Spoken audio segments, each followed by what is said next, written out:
Salut, voici la Lune telle qu'elle était le 27 mars 2023 vers 21h15. À cette heure-là, j'étais dehors avec mon télescope et je l'ai regardé, j'ai même enregistré quelques images.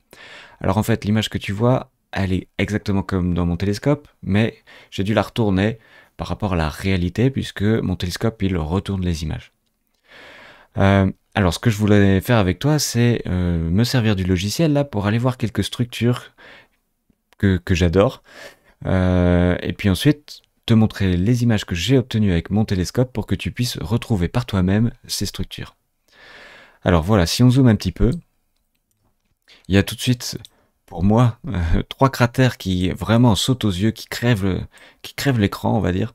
Alors, ce sont ces trois cratères-ci. Alors je te les nomme, ils s'appellent Theophilus, Cyrillus et Catharina.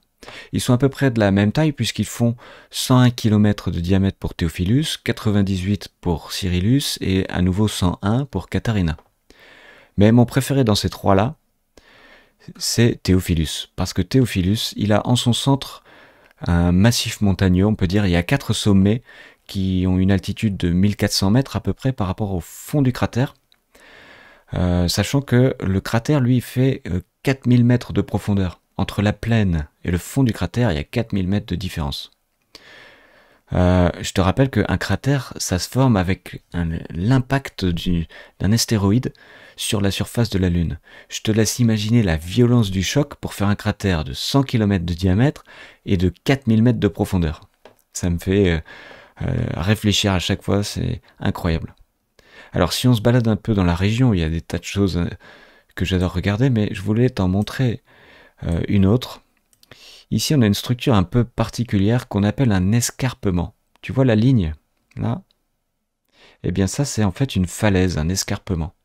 Entre la partie basse, qui est à gauche, et la partie haute, qui est à droite, il y a 1000 mètres de différence. Et cette falaise, elle s'étend sur 480 km de long.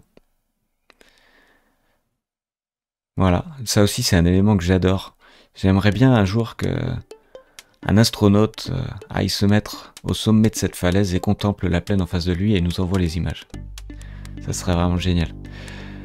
Alors on dézoome, je remets la Lune telle qu'elle était quand on est arrivé, et puis je te propose tout de suite de regarder les images que j'ai obtenues avec mon propre télescope. À toi de retrouver ces structures. Allez, à bientôt.